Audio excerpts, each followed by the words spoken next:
인간에 대한 환대 38번째 시간으로 방언인가 예언인가 하는 제목으로 말씀을 전하겠습니다. 오늘 본문은 13장의 마지막 절, 이제 믿음, 소망, 사랑 이 세 가지가 있지만 그 중에 가장 큰 것은 사랑이다 라는 데서 나온 이어지는 말씀입니다. 여기서부터 다시 이제 은사에 관한 논의가, 은사에 대한 이야기를 하다가 사랑에 대한 이야기를 하고 다시 은사에 대한 이야기로 돌아갔습니다. 은사를 구하는데 어떻게 해야 되느냐? 사랑을 추구하라. 은사를 구하되 13장에서 이야기한 그 사랑에 입각해서 추구해라. 그 사랑에는 두 가지 사랑이 있다 그랬습니다. 어린아이의 사랑도 있고 어른의 사랑도 있다. 어린아이의 사랑은 유치하고 어른의 사랑은 성숙하죠. 어린아이와 어른은 그 관심과 목표가 다릅니다. 그러나 미숙한 것도 성숙한 것도 결국은 다 사랑이라는 겁니다. 그러니까 그것을 깨달은 사람은, 미숙한 것도 성숙한 것도 다 사랑이라는 것을 깨달은 사람은 더욱더 그 사랑에 있어서 어른으로 성숙되어 가라. 그 사랑과 일체가 되어 가라 하는 요청입니다. 그러면 어린이의 사랑, 대비해 볼수록 인간끼리의 불완전한 사랑과 대비되는 어른의 사랑, 초월적 하나님의 사랑이라는 것은 무엇인가? 그것을 우리가 하나님의 사랑을 사랑이라고 이름을 붙이니까 너무나 익숙한 우리들의 사랑 타령, 인간의 사랑 타령으로 자꾸만 하나님의 사랑도 생각한단 말이죠. 우리가 좀 하나님의 사랑이라는 말을 좀 바꿔볼 필요가 있다 이겁니다. 그럼 어떤 말로 바꿔볼 수 있을까요? 하나님의 경륜, 하나님의 세계를 다스리시는 원리, 원리 속에 사랑이 들어있는 거잖아요. 어떤 진정한 의미에서의 자연, 하나님이 운행하시는 자연, 그 속에 사랑이 벌써 들어있단 말이죠. 우리 인간은 하나님이 주신 자연, 우주의 원리, 그것 외에 자아가 만들어낸 또 다른 뭐를 자꾸만 요구하면서 서로에게 변질된 사랑을 전파하고 있단 말입니다. 그래서 우리가 아담의 선악과로 말미암아서 오염되지 않은 마음의 상태로 돌아가는 거, 하나님이 처음 창조하신 그 상태로 돌아가는 거, 이게 하나님의 사랑으로 돌아가는 거란 말입니다. 그 하나님의 사랑을 따라서 은사를 추구해라. 그러니까 자아에 의한 욕망에 의해서 은사를 추구하는 게 아니라 그 원초적인 사랑으로 돌아가서 은사를 추구하라. 그러니까 굉장히 신비한 사랑을 얘기하고 있는 거죠. 이 사랑의 신비, 사랑의 신비로움, 이 초월적이고 신비한 사랑의 신비로움을 가시적으로 인간이 경험적으로 경험할 수 있는 것이 바로 영적인 은사들이다 이겁니다. 영적인 은사들이 있잖아요. 방언, 예언, 별의별 은사들이 많지 않습니까? 영적인 특별한 그것들은 그 신비로운 하나님의 사랑을 인간의 몸으로서 체험하는 것이다. 초월과 신비에 대한 체험이죠. 그러니까 영적인 은사들을 열망한다는 것은 바로 이 하나님의 신비로운 사랑을 추구한다는 의미입니다. 다른 어떤 능력을 추구한다는 게 아니라, 추구한다는 말은 탐색하고 탐구하고 연구하고 공부하고 훈련된다는 말이죠. 그러니까 어떤 사람은 막 은사를 달라고 막 기도를 하는데 그런 게 아니라 그런 은사도 역시 마찬가지로 자신이 탐구하고 탐색하고 연구하고 공부하고 훈련되어야 할 필요가 있다. 그러니까 여기서 중요한 것은 어렴풋하게나마 나는 어떤 은사를 받은 것 같다. 이 신비로운 하나님의 사랑과 접촉한 것 같다. 이것이 도대체 무엇일까 하는 그러한 감을 잡아야 되고, 그 감 잡은 것을 구체적인 경험과 체험을 통해서 익숙해지도록, 나는 이런 은사를 받았고 하나님이 나한테 내 영혼에 이런 하나님의 특별하신 그 사랑을 깨우치기 위해서 이런 것을 이끌어 주시는 것 같다 하는 감을 잡아야 되고, 그 잡은 감을 좀 더 익숙해지고 분명해지도록 학습해 나가야 된다 이겁니다. 온전해지게, 성숙해지게 말이죠. 왜냐하면 은사라는 것은 온전해지고 성숙해지지 않으면 그만 그것이 자기의 자랑이 되거나 자기의 유익을 위해서 그걸 써먹거나 이상한 쪽으로 발전되어 나간단 말입니다. 은사라는 것은 감추어져 있는 신비를 구체적 현실 속에서 나타내는 거기 때문에 일반적으로 통상적인 사람들이 보기에는 좀 신비로운 일이거나 기이한 현상일 수가 있습니다. 그렇기 때문에 더욱더 그것을 날 것으로 사람들 앞에 나타내면 그것은 정말 이상한 행위가 되는 거죠. 그 구체적인 현실이라는 것은 은사를 도구로 명확하게 알려지지 않은 신비로운 하나님의 사랑과 접촉하고 납득하고 이해할 수 있도록 알려주는 경험을 말하는 거죠. 하나님의 은혜로 어떤 사람에게 하나님께서 자신의 그 숨겨진 사랑을 나타내시는 것, 신적 초월적 능력을. 그러니까 그것을 경험했을 때 이것이 도대체 무엇일까 하는 탐구하는 마음이 있어야 된다. 바울은 그러한 성숙한 사랑을 나타내는 영적 은사들 가운데 특별히 최고의 은사를 예언이라고 말하고 있습니다. 성서적으로 예언이라는 것은 단순히 앞일을 점쳐서 미리 알려준다는 얘기가 아닙니다. 우리가 예언이라는 말을 한국에서 사용할 때는 한국말에서는 앞일을 미리 알려주는 게 예언이잖아요. 그러나 성서적으로 말하는 예언이란 그런 게 아니라 살아있는 하나님의 말씀을 가리킵니다. 살아있는 말씀. 어떤 말씀인가? 예언적 말씀이다. 미래를 가르쳐 준다기보다는 미래를 위해서 예비해 주는 말씀이다. 미래를 예비시키는 말씀. 어떤 말이 그럼 미래를 위해서 예비시키는 말이 될까요? 현실을 가장 정확하게 일깨워주는 말씀일 때 그렇습니다. 현실을 가장 일깨워주는 말일 때 미래를 예비시키는 말이 됩니다. 적당히 일깨워주면 미래를 준비하지 못하죠. 그러나 확실히 깨달은 사람은 미래를 준비하게 되죠. 그래서 예언이라 부르는 겁니다. 중요한 것은 예언이 미래의 일이 아니라 현재를 일깨워준다는 데 있습니다. 불교식으로 말하자면 예언이라는 것은 연기의 법칙에 의해서 계시적으로 오늘의 현실을 일깨워줌으로써 미래가 달라지도록 하는 도구다. 사람이 어떨 때 변화를 받습니까? 어떤 강력한 피를 받았을 때 변화가 되잖아요. 그걸 성경적으로 말하면 계시를 받는다 그러는 겁니다. 그냥 머리의 의식의 구조가 확 바뀌는 순간이 온단 말이죠. 그게 사람을 확실히 변화시킵니다. 그런 정도의 어떤 예시적, 계시적, 예언적 그런 능력이 없이는 사람이 변화될 결심을 못하게 되죠. 했다가도 그냥 적당히 또 돌아가고 만단 말입니다. 그 무게 중심은 미래가 아니라 현실에 있다. 아무리 미래에 도래할 하나님 나라와 천국을 이야기한다고 할지라도 그러한 계시와 신앙은 언제나 현실을 일깨우려는 목적을 가진다. 이 현실에는 관심이 없고 뭐 영원한 천국이니 영생이니 어쩌고저쩌고 얘기하는 사람들은 그 본말이 전도된 거죠. 이런 연유로 바울은 예언을 중요하게 다루고 있습니다. 또한 같은 이유로 신비로운 하나님의 사랑을 나타내는 여러 은사들 가운데 특별히 방언과 예언을 대비시켜서 설명하고 있습니다. 어느 것이 현실을 일깨워주는데 더 유익한 도구가 되느냐? 방언이냐? 예언이냐? 물론 예언이죠. 방언과 예언이라는 것은 하나님의 말씀, 하나님의 사랑의 법을 근접해가고 이해하고 배우고 학습해 나가는 두 가지 측면으로 대비되고 있습니다. 그러니까 우리가 하나님에 대해서 배우려면 두 가지 측면의 방식이 있다.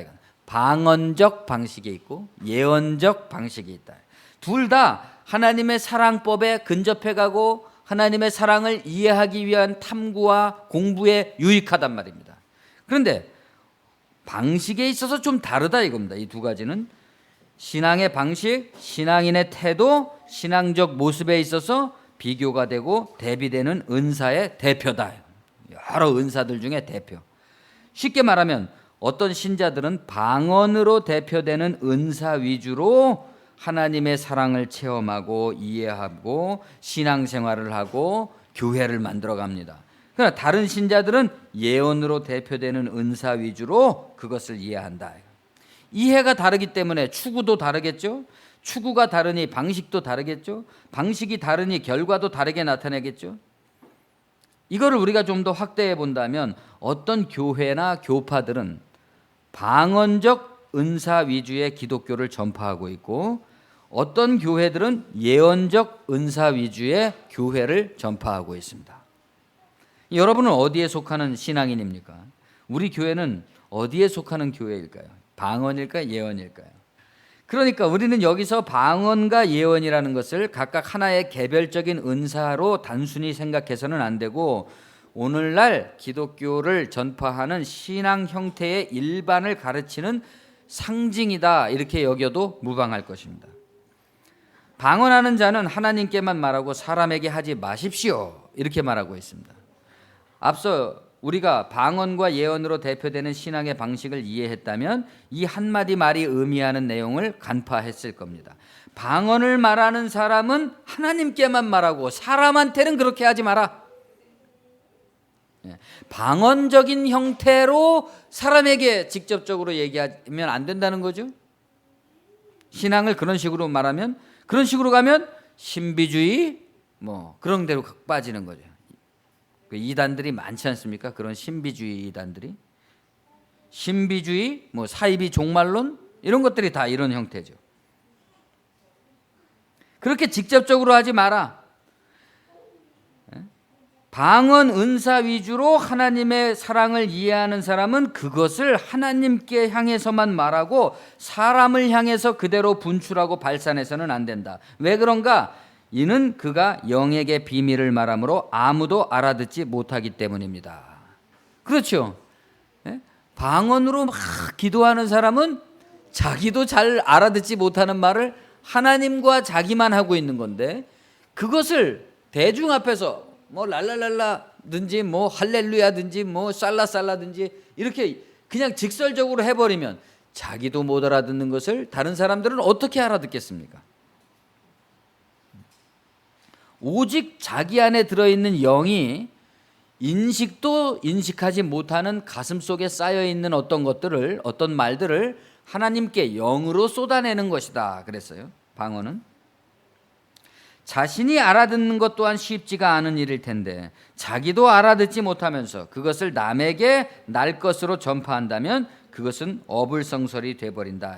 그러니까 어떤 분들은, 여러분들이 보시면은 방언으로 자기가 막 기도한 다음에 그거를 자기가 막 또 무슨 뭐라고 얘기를 하잖아요. 그 누가 증명을 할 수 있으며 그것이 그 말인지를 어떻게 알며? 근데 회중에게 목사가 만약에 막 자기가 방언으로 얘기하고 하나님께서 여러분에게 예배당을 짓기를 바라십니다, 이렇게 말하면 어떻게 되겠습니까? 그걸 누가 증명하겠어요? 그렇게 해서는 안 된다. 그러나 오늘날의 한국 교회를 보면 그러한 일들이 너무나 비일비재하죠. 어젯밤에 자기가 기도하는데 무슨 하나님께서 말씀을 주셨다거나, 그건 자기와 하나님 간의 어떤 비밀스러운 일인데 그것을 대중들을 향해서 그대로 발산할 때 문제가 발생한다 이겁니다. 왜 문제가 발생하느냐는 이제 계속 나올 겁니다. 교회와 교인들의 기본적인 신앙의 태도와 방식이 이런 식이 돼서는 안 된다. 자기는 하나님의 뜻을 알아들었다고 주장하면서 그것을 열심히 전파하는데 왜 문제가 되냐? 타인이 알아듣지 못하기 때문에 설득력이 없다는 겁니다. 타인이 알아들어야 됩니다. 내가 알아들은 것을 전파하려면 타인도 그것을 알아들어야 자기 일로. 내가 나에게 말씀하신 하나님의 말씀을 제대로 알아들었다면 내가 그것을 타인에게 이야기할 때는 타인도 타인 자신에게 말씀하시는 하나님의 음성을 들어야 된다. 제 음성을 따라해서는 안 되죠. 그러나 예언을 하는 사람은 이 방언하는 사람과는 다르다 이겁니다. 이것은, 예언이라는 것은 공적이고 대중들을 향해서, 사람들을 향해서 선포되는 것입니다. 사람들에게 계시적 영감을 주는 교육과 권고와 위로로서 그들의 현실을 일깨워준다. 다시 말하면 방언하는 사람은 끝없이 자신을 교육하는 것이다. 그러니까 왜냐하면 자기가 방언으로 기도를 하면서 내가 무엇으로 기도하는 것일까, 내용이 어떤 내용을 하나님께 기도할까, 이렇게 탐구하니까 자기가 교육되는 겁니다. 그러나 예언을 하는 사람은 교회를 교육하는 것이다. 교회의 덕을 세운다. 우리가 덕을 세운다고 번역된 말이 이제 교회를 교육한다. 교회를 성숙시킨다. 바울은 말합니다. 나는 여러분 모두가 방언하기를 원하나 그보다는 예언하기를 더욱 원합니다. 신앙이 성숙되기를 바란다는 거죠. 방언하기를 원한다는 것은 여러분 개인이 하나님과 좀 더 친밀한 방식의 접촉, 그런 것들을 늘려갔으면 좋겠다, 이런 말이죠. 그러나 거기서 그쳐서는 안 된다는 겁니다. 거기서 나와서 거기서 더 발전돼서 그 탐구에서 뭔가를 얻어서 타인을 향해서도 타인을 현실을 일깨워 줄 수 있는 그런 예언을 하기를 바란다. 그러니까 기독교적인 어떤 교사가 되기를 바란다는 거죠. 그렇잖아요. 우리가 마냥 학생의 수준으로 남아 있을 수는 없는 거 아닙니까? 어느 정도 수준이 되면 자기 스스로가 교사가 돼야 돼요.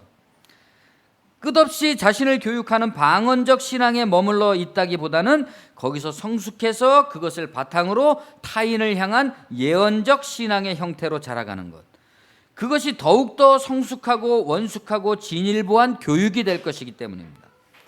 그것은 개인적이고 이기적인 또는 숨겨져 있고 탐욕적인 그런 태도로부터, 유치하고 어린아이 같은 태도로부터 벗어나 있거나 벗어나려는 지향이죠.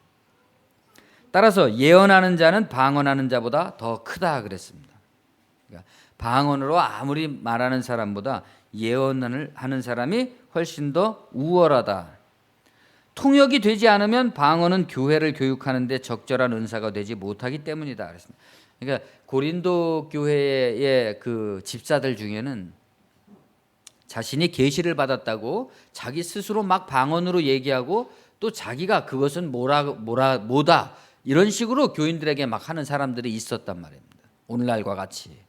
바울은 그러한 것에 있어서 경계를 하는 겁니다. 그런 태도는 위험하다. 방언적 신앙의 형태는 그것이 어떤 내용과 의미를 지님으로써 현실을 일깨워 주는 것인지 객관적이고 공적으로 설명해내지 못하면 교회는 그것에서 올바른 교육을 받지 못하고 오히려 엉뚱한 데로 이끌려간다 이겁니다. 개인의 방언을 아무리 유창하게 소리낸다고 해도 그것은 의미 없는 소음에 불과한 거죠. 타인에게는 객관적으로 통역해내지도 못하면서 소위 방언 통역이라는 것을 남발하곤 하는데, 그런 것은 현실을 일깨우기보다는 사람들을 엉뚱한 데로 끌고 가서 이상한 데 몰두하게 만드는 거죠. 그러니까 사람들에게 현실을 일깨워 주는 게 아니라 오히려 그 사람들의 현실을 제거해 버립니다. 현실을 제거해 버리는데 어떻게 미래가 있겠습니까? 미래가 없는데 어떻게 예언이 되겠습니까? 바울은 그것을 자신의 예를 들어가면서 설명하고 있습니다. 그러니 이제 형제들이여, 내가 여러분에게 가서 방언만 말하고 계시나 지식이나 예언이나 가르침을 말하지 않으면 여러분에게 무슨 유익이 있겠습니까? 만일 목사인 제가 자신의 개인적인 신앙, 개인적 신념, 개인적 경험, 개인적 관념에 따라 있는 신앙의 체험을 마치 모두를 향한 하나님의 말씀이라고, 그러니까 제가 여러분을 이끈다 그래서 하나님께서 여러분을 다 대표로 해서 저한테 어떤 영적인 체험을 주셨기 때문에 여러분은 제가 이제부터 가자는 대로 가야 됩니다, 이렇게 한다면 그것은 여러분 자신들의 현실을 향한 하나님의 말씀을 제거해버리고 저의 잘못된 착각이라든가 사욕이라든가 이런 것에 의해서 엉뚱한 대로 가게 되는 거죠. 그렇기 때문에 여러분의 현실을 일깨워주는 데는 아무런 유익이 없죠. 저의 욕망을 채우는 데는 도움이 될지 모르겠지만. 그러나 그렇기 때문에 간증이라는 것도 그런 것에서 그쳐서는 안 된다. 이건. 간증이라는 것도 개인의 체험을 미화하고 개인의 체험을 사람들에게 선망의 대상이 되게 하고 너희들도 이렇게 돼봐라 이런 식으로 돼서는 안 된다. 거기에는 공적인 예언의 형태로 성숙되는 것이 있어야 된다. 예언이 되려면 조건이 필요하다는 거죠. 즉 하나님 하나의 객관적 설명으로서 설득력을 가질 수 있도록 그 내용과 의미가 해명될 것을 요청하고 있습니다. 우리가 어떤 영적 체험을 했다면 밤에 기도하는데 어떤 그냥 촥 놀라운 경험을 했다면 그것이 도대체 어떤 것인지 하는 것을, 왜 그런 현상들이 있는 것인지, 그 현상이 나에게 온 의미는 무엇인지 하는 것을 해명해야 된다. 필이나 하프 등, 우리말에서 검은고라고 되어 있는 게 사실 하프입니다. 필이나 하프 등 생명이 없는 것들이 소리를 낼 때도 소리를 다르게 내지 않으면 피리를 부는 것인지 하프를 연주하는 것인지 어떻게 알 수 있겠는가? 모든 개개의 방언은 각기 다른 악기가 내는 소리의 공명이다 이겁니다. 뭐 이걸 좀 더 확대하자면 우리들 각 사람이 내고 있는 자신의 고유한 인격이 발산하는 메시지는 그냥 각각의 악기들이 내는 소리와 똑같다 이겁니다. 그 속에는 각각의 소리 속에는 고유하고 개별적인 내용을 가지고 있습니다. 그 내용을 누가 알아듣고 이해할까요? 중구난방으로 막 떠들어대면 자기 자신만이 그것을 알아들을 수가 있습니다. 자기 자신만이 자기 인격이 내는, 자기 영혼이 내는 소리를 알아듣는다. 필이나 하프는 그 자신에게는 생명이 없습니다. 다만 외부의 타격에 의해서 소리를 내는 거죠. 그러나 그 소리를 듣는 사람이 그 소리를 알아들음으로써 아, 이건 피리 소리다, 이것은 하프 소리다, 이렇게 알아듣게 이해하게 됩니다. 곧 그 소리의 내용을 이해함으로써 그것을 이해하는 거죠. 분명한 의미, 개인적인 내용과 의미를 이해하지 못한 방언은 그 자신에게도 의미가 없습니다. 그런데 그것을 보편적이고 객관적으로 선포한다면 그것은 구별이 되지 않는 소음들이 난무하는 곳이 되어버리죠. 만일 나팔이 불확실한 소리를 낸다면 누가 전쟁을 준비할 수 있겠는가? 나팔은 고유의 나팔 소리를 분명히 내므로써 그것이 울려 퍼질 때 사람들이 전쟁이 났다, 준비하라는 것을 명확하게 인식하게 됩니다. 그러니까 예언이라는 것은 분명한 나팔 소리와 같은 거죠. 사람들로 하여금 기독교적으로 복음적으로 자기의 현실을 깨우치게 됨으로써 온 기독교가 하나의 길로 확실한 메시지를 받게 됩니다.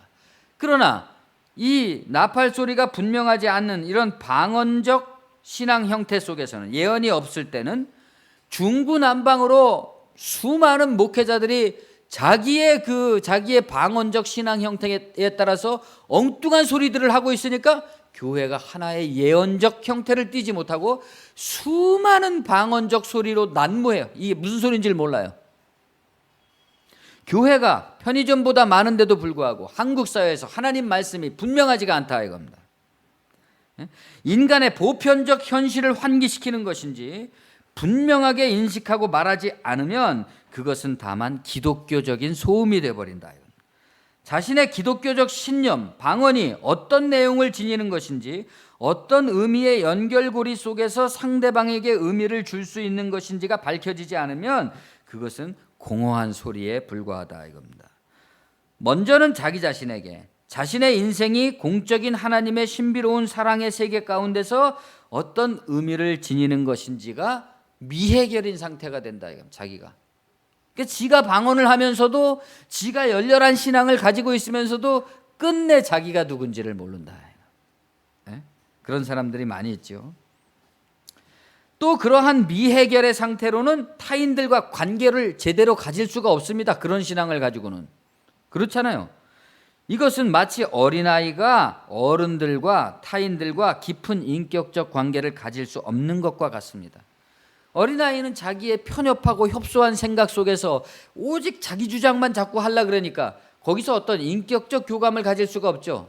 다만 그냥 높은 단계의 어른이 아유 그래 이렇게 불쌍히 여겨주는 것 외에는 이 관계를 가질 수가 없다. 그런데 오늘날 어른을 자처하면서도 실제로 어른이면서도 이런 어린아이와 같은 신앙을 가진 사람들이 너무나 많기 때문에 문제가 있는 거죠. 우리들 각자는 개개의 방언으로 소리를 낼 뿐 아니라 또한 그 소리가 공적으로 어떤 의미를 지니는 것인지를 알아야 된다. 나는 말하자면 우리들 각 사람은 자기 자신이 하나의 외국어를 구사하는 외국인입니다. 뭐 화성에서 온 남자, 금성에서 온 여자 그런 책도 있지만은 여자하고 남자뿐만이 아니라 모든 사람은 다 그냥 화성, 금성, 목성, 토성 각기 다른 별에서 왔어요. 외국어를 구사하고 있는 외국인입니다. 그 의미가 내 안에 들어있는 의미가 다른 사람에게 어떤 의미를 주는 것인지를 알려면 이 외국어와 외국어가 통역이 돼야 되는 거죠. 나도 외국어고 저 사람도 외국어니까 서로가 도저히 알아들을 수 없기 때문에 서로가 알아들을 수 있는 어떤 제3의 언어가 필요하죠. 이게 바로 신앙이라는 겁니다. 영적 이해라는 거죠. 이해하고 깨달으려고 탐구하고 있는가? 여러분이 방언을 말할 때 분명하게 말하지 않으면 말하는 것을 어떻게 알겠습니까? 참으로 여러분은 허공에다 대고 말하는 것입니다. 그 허공에다 대고 말하는 기독교인들이 얼마나 많아요. 그냥 친구들이 듣기 싫다 그러는데도 그냥 자기는 그냥 대고 그것이 하나님을 향한 신앙이라고, 열렬한 신앙이라고 믿고 말하는데 아무도 그걸 설득력이 없단 말입니다.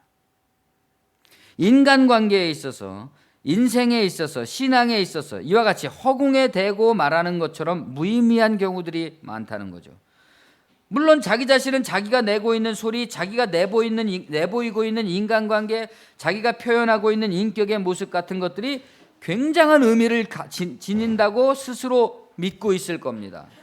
믿고 있기 때문에 그렇게 하기도 하는 거죠. 그러나 자기도 파악 못하고 있는 자기를 공적인 타인들과의 관계 속에서 액면 그대로 선포하게 될 때 내용은 빈약하고 의미는 불명확하다. 그래서 설득력을 잃게 됩니다. 그러니까 바울이 고린도전서 13장 1절에서 말하는 울리는 꽹과리가 바로 그런 거죠. 듣기 싫은 소리가 되는 거죠. 세상의 소리의 종류가 그렇게 많지만 뜻이 없는 것은 없다. 심지어 뜻이 없는 소리에는 뜻이 없다는 의미가 들어있죠. 어떤 사람의 인생은 많은 유익한 메시지를 보유하고 있지만 어떤 사람의 인생은 공허하다는 그 한 가지 의미만을 가지고 있습니다. 즉 그 사람이 내는 소리에는 능력이 없어요. 그러나 능력이 없이도 상대방에게 능력이 없다는 소리를 내죠. 예? 그럴 때 바울은 그 소리를 발산하는 그 사람이 야만인, 외국인이고 문명적 내용을 갖고 있지 못한 것이다, 이렇게 설명합니다. 그러니까 공허하다는 한 가지밖에는 보여줄 수가 없으니까 문명이 아니다, 이거 야만이다, 이거. 여러분, 우리가 사막 지대나 이런 데를 가보거나 텔레비전에서 보면 어때요? 황막하고 아무것도 없잖아요. 근데 어떤 사람의 인생은 그런 비문명이다, 이거. 비문명. 아무것도 내용이 없어요. 자기는 그냥 무수한 얘기를 많이 하죠. 사막에도 별거 다 있잖아요. 근데 그걸 종합적으로 들어보면 듣는 사람한테 어떤 문명적, 문화적 감동을 못 준다, 이거. 내용이 없어요. 그 사람 또한 아무런 내용을 얻지 못했기 때문에 그 상대방 또한 그 사람에 대해서 비문명이 돼버리고 만다. 그런데 이런 비문명인 사람들이 서로 모여가지고 서로 그 비문명 야만인 외국어를 남발하면서 알아들은 척을 하고 있다, 이거. 알아들은 척을 하면서 아유 신령하십니다 이러면서 바울은 지금 교회 안에서 무분별하게 방언을 남발하면서 그 방언이 마치 굉장한 의미를 지닌 좋은 신앙과 멋진 신앙과 높은 단계의 수준을 나타내는 표징인 양 떠들어대는 그런 함량 미달의 고린도 교회의 교사들을 일깨우려고 하고 있는 겁니다. 당신들은 거기서 더 성장해야 된다. 그렇게 유치한 단계에 머물러서는 안 된다. 즉 서로가 서로에게 방언을 말하면서 그 내용이 무엇인지도 알지도 못하면서 서로의 신앙이 무슨 내용을 가지는 것인지 알지 못하면서 서로가 말하고 있는 복음이 무엇을 가리키는 건지 알지 못하면서 마치 굉장한 신앙이 있는 듯 서로를 높여주는 행위, 서로를 인정해주는 행위, 그것으로 경쟁하는 행위, 그것들은 다 내용을 가지지 못한 공허에 불과하다고 판정하고 있는 겁니다. 그러므로 이런 비문명적 내용을 갖지 못한 야만인은 그 야만을 극복하고 공허의 단계에서 벗어나서 그 내용 속에 문명적, 문화적 내실을 풍성하게 하기 위해서 영적인 은사들을 더욱 추구해야 되는데 그 추구할 것들의 최고가 예언이라는 거죠. 방언을 하는 사람은 통역할 수 있게 해달라고 기도해야 된다.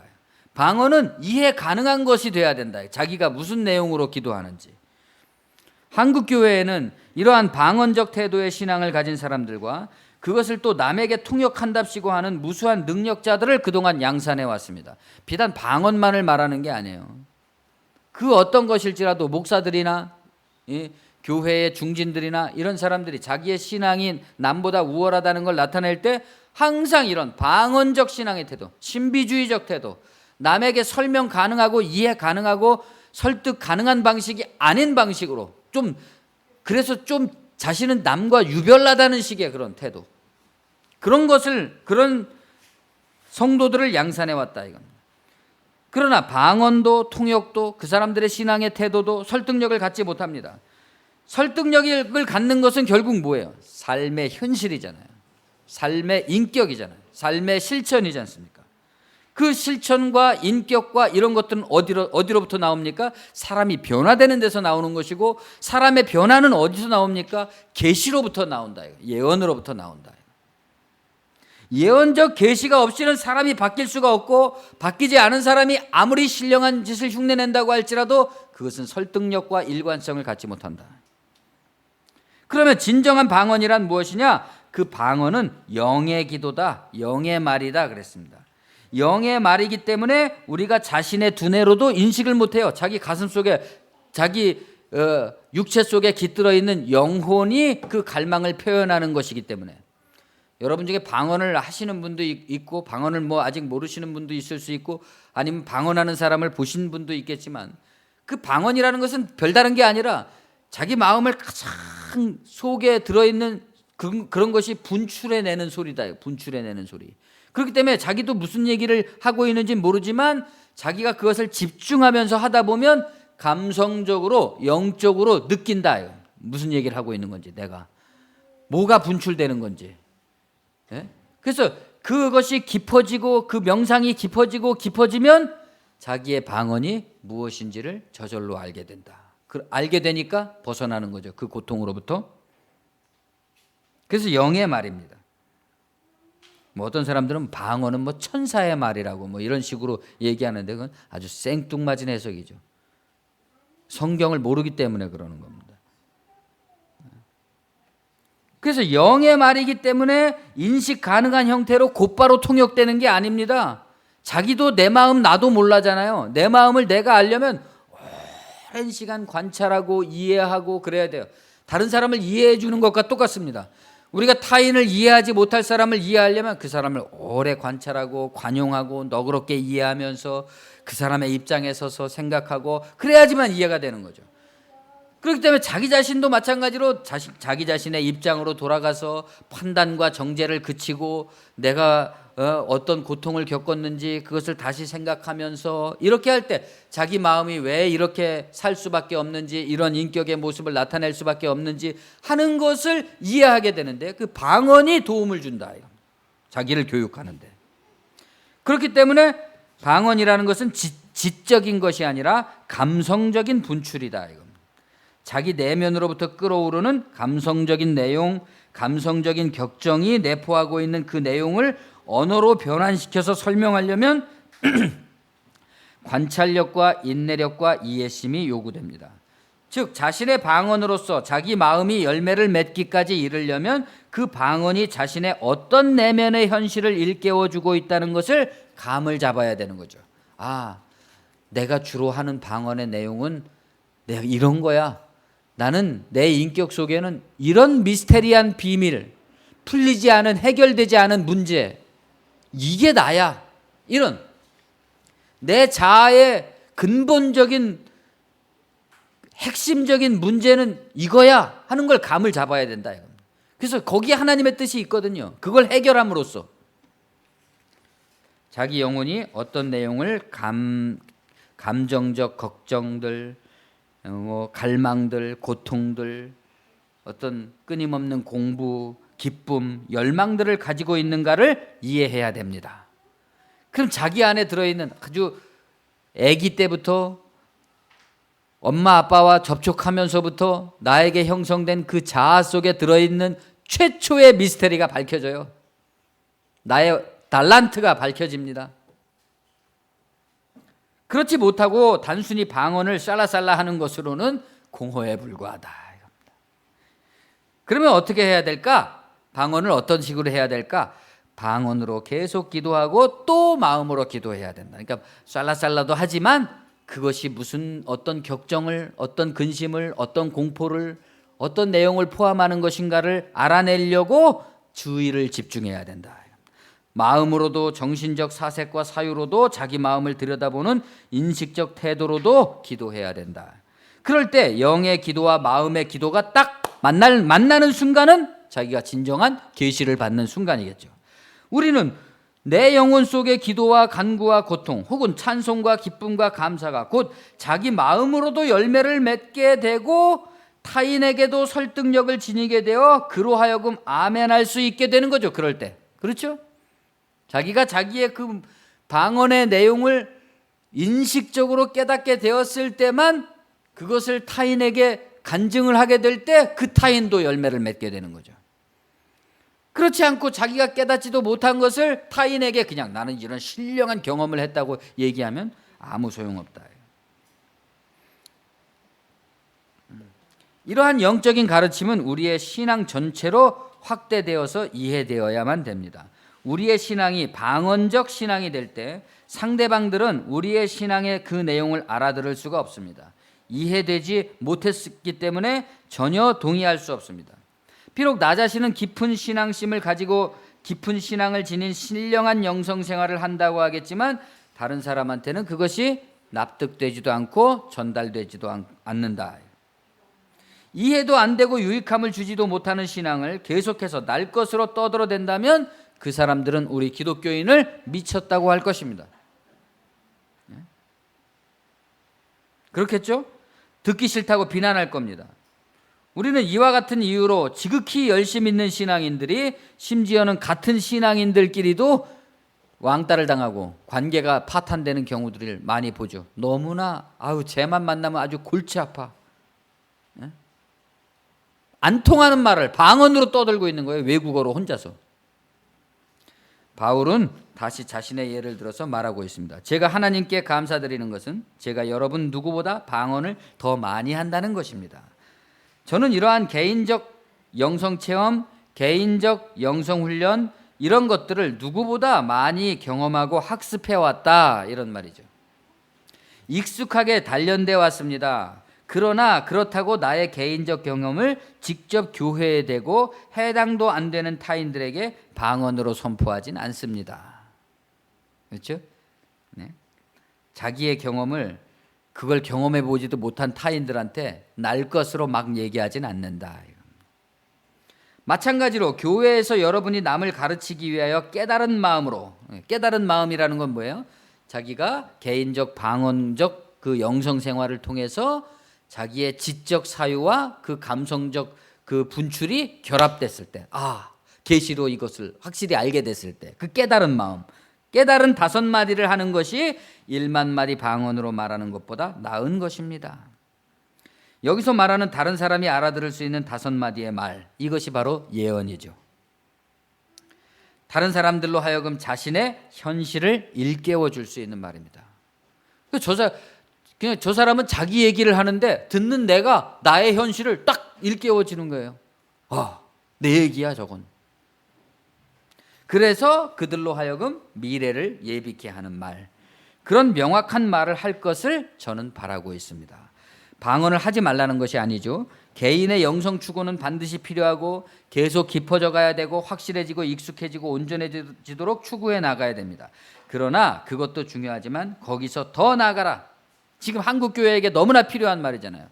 그동안 지난 100년 동안에 방언적 영성에 매달려 왔어요. 개인적 영성에 매달려 왔어요. 그것을 그 개인적 영성을 온 교회가 떠들어대 갖고 문제가 됐어요. 지금까지. 여기서 더 나아가야 된다 이겁니다. 그것이 어떤 내용을 가진 것이었는지, 자신에게 어떤 의미로 자기를 일깨워서 미래를 예비케 하는 예언이 되었는지, 이제 우리가 그것을 깨우쳐서 우리 대한민국의 또는 우리 한국교회의 미래를 예비케 하는 예언이 될 것인지, 이러한 개인적 영성, 곧 하나님의 신비에 대한 사랑의 접촉과 깨우침이 어떤 보편적 인류적 의미를 가지는 것인지 하는 것을 탐구하고 그 탐구로서 성숙해 나가야 된다. 형제들아, 지혜에는 아이가 되지 말고 악에는 어린아이가 되라. 갑자기 왜 악이 튀어나오는 거죠? 지혜에는 장성한 사람이 되라. 지혜롭지 못하면, 이 지혜에 장성해지지 못하면 악이 되고 맙니다. 한국 교회의 모습이 바로 그 모습 아닙니까? 하나님을 섬기고 하나님께 충성하는 너무나도 아름다운 복음의 일이 왜 악이 돼 버렸죠? 지혜에 장성한 사람이 되어야 된다. 형제들이여, 어린아이와 같은 생각을 하지 마십시오. 악에는 어린아이가 되고 생각에는 어른이 되십시오. 생각, 여기서 말하는 지혜가 생각이라는 말입니다. 생각하는 백성이라야 산다는 함석헌 선생의 책도 있지만 도대체 생각이란 무엇이냐? 그것 역시 자기 부인, 자기의 좁고 협착한 인식과 사고와 지식과 경험에 의해서 형성되고 고착된 자아의 테두리를 벗어난다는 말입니다. 생각이라는 것은. 너 생각이 있냐 없냐? 이렇게 말할 때 어디를 향해서 벗어난다는 것일까요? 하나님의 초월적이고 신비로운 사랑의 세계를 향하여. 그러나 그 신비롭고 초월적인 사랑의 세계는 이 세계에 구현되려면 보다 진지하고 지성적이고 깊이 있고 겸손하고 배려가 있는 그런 사람을 필요로 한다 이겁니다. 그런 인격을 필요로 한다 이겁니다. 날 것으로 그냥 하나님이 우리를 얼마나 사랑하시는지 이런 말들을 아무리 떠들고 그냥 멋진 홀에서 멋진 음악과 분위기와 이런 것으로 하나님의 사랑의 황홀에 잠겨 있는 것처럼 뭐 자아를 망각한 듯이 그렇게 행동해 봤자 그것은 예언이 되지 못합니다. 방언적 신앙을 액면 그대로 전파하는 태도 속에는 하나님의 말씀을 알지 못했다는 어린아이 같은 미숙함이 들어있다. 알지 못한 것을 전파할 수는 있습니다. 그러나 그때의 전파는 알지 못함의 전파가 돼버리죠.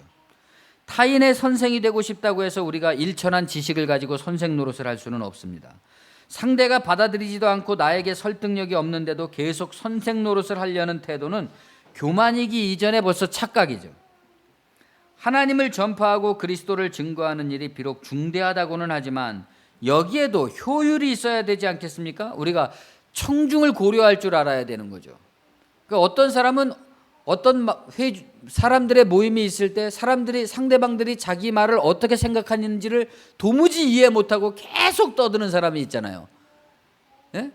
그 사람은 우선 자기 주장은 어떨지 모르겠지만 효율이 없어. 효율이 역효과를 내고 있는 거잖아요. 자기를 알리는 데 있어서 상대방들이 내 얘기를 듣고 공감하고 이해를 할 수 있을 정도의 이야기를 하면서 눈치를 봐갖고 상대방들이 내 얘기가 안 먹힌다 그러면 거기서 좀 절제할 줄을 알아야 되는데 그냥 그런 거하고 상관없이 니들이 듣든지 말든지 그냥 내 얘기하면 된다는 식이면 결국은 아무도 우리의 얘기에 귀를 기울여주지 않게 될 겁니다.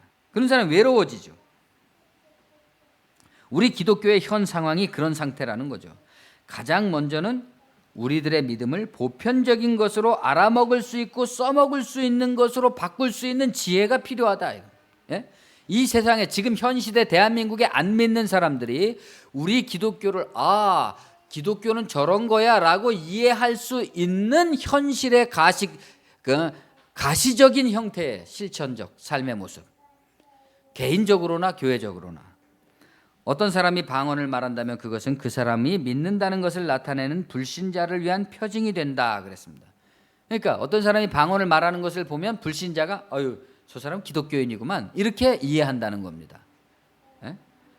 그러나 예언은 알아들을 수 있는 내용으로서 사람들을 설득해서 그를 말하는 나와 동일한 지식의 테두리 속으로 끌어들이기 때문에 믿는 사람을 위한 표징이다. 방언은 안 믿는 사람들로 하여금 우리를 고립시키는 표징이다. 이거. 그렇죠? 자기는 방언을 못하니까 고립시킵니다. 근데 예언은 우리를 고립시키는 게 아니라 세상 속으로 나아가게 하고 연대하게 하고 일치하게 한다. 누가 설교를 듣습니까? 누가 가르침을 받습니까? 들으려고 하는 사람이고 배우려고 하는 사람이죠. 그런데 현실은 그렇지가 않다 이겁니다. 온 교회가 모여서 방언을 하는 교회들이 있습니다. 그렇잖아요. 요즘 신사도 운동이니 하는 그런 사이비적이고 뭐 종말론적인 그런 집회들 이런 것들이 아주 만연되고 있어요. 그런 사람들의 집회는 성장하고 있습니다. 부흥하고 있어요. 세상이 점점 살기가 어렵고 각박해지니까 사람들이 그런 쪽에는 몰리는 거죠. 그러나 정통적인 어떤 교회들이라고 주장하는 교회들은 쇠퇴하고 있습니다.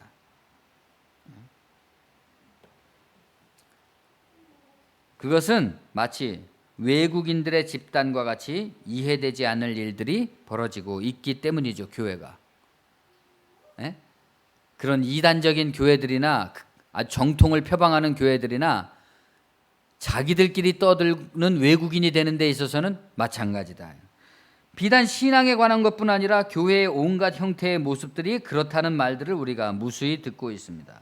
그들은 또 그렇게 이해되지 않는 개인들이기도 합니다. 그렇죠. 교회 안에 모여서 있을 때는 전체가 다 이해되지 않는 집단이고 그 사람이 개인으로 세상 사람들 속에 들어갔을 때는 개인적으로 또 이해 불가능한 인간이 된다 이겁니다. 예? 방언의 은사를 받지 못한 사람과 불신자들이 방언으로 알아들을 수 없는 말들을 떠들어대는 것을 당신들이 미쳤느냐고 말하듯이 오늘날 교회의 형태를 보고 사람들은 어떻게 말한다는 겁니까? 당신들이 미쳤다고 말한다는 거죠. 그러나 만일 교회와 기독교인들 모두가 예언을 한다면 어떻게 될까요? 예? 현실을 일깨워서 미래를 준비케 하는 말씀.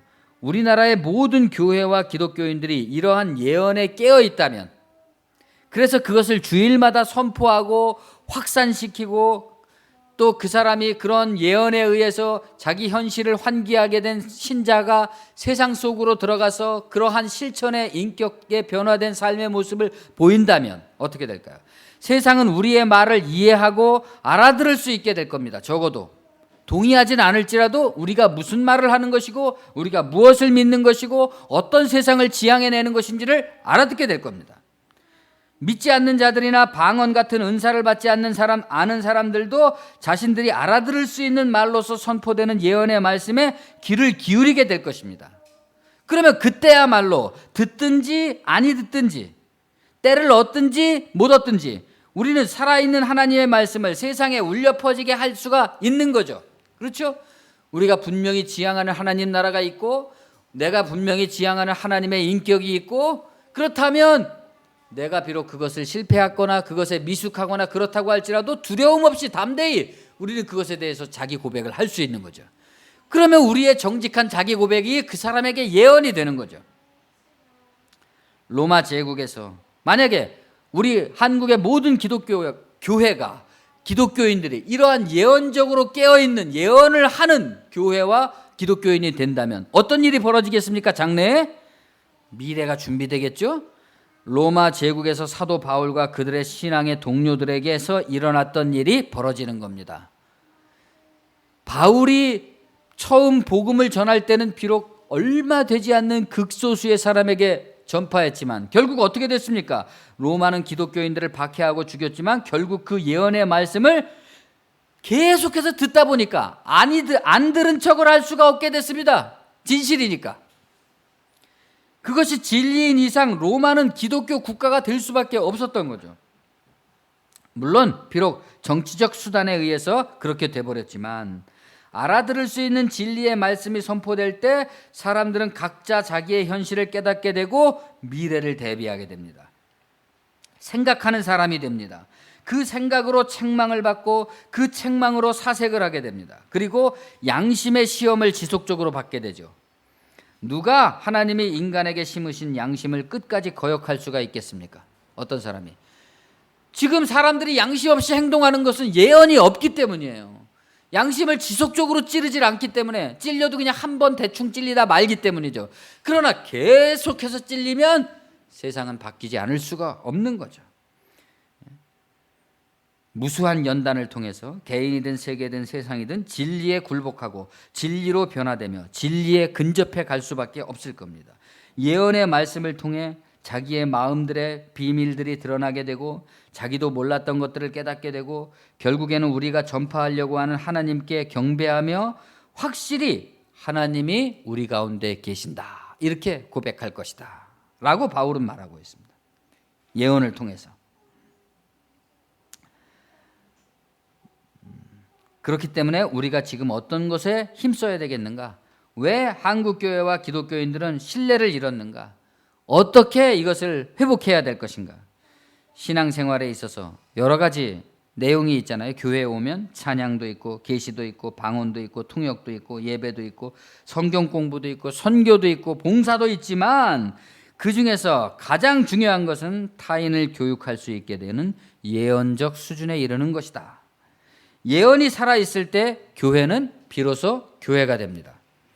우리끼리 자기도 알아듣지 못하는 방언을 그치고 세상을 향해서 예언을 하는 교회와 기독교인들이 되기를 바랍니다. 기도하겠습니다. 주님 은혜를 감사합니다.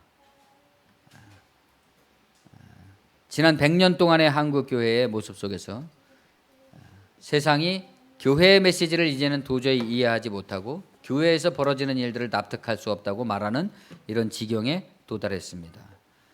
교회의 어떤 전체적 이미지뿐만이 아니라 그리스도인 개개인들도 세상 속에서 예언적 설득력을 잃어버리고 비록 신앙은 가졌다고 하나 사람들이 이해하지 못하고 기이하게 여기는 통상적이지 않은 그런 쪽으로 우리의 이미지가 틀지워지는 이런 시대를 우리가 맞이하고 있습니다.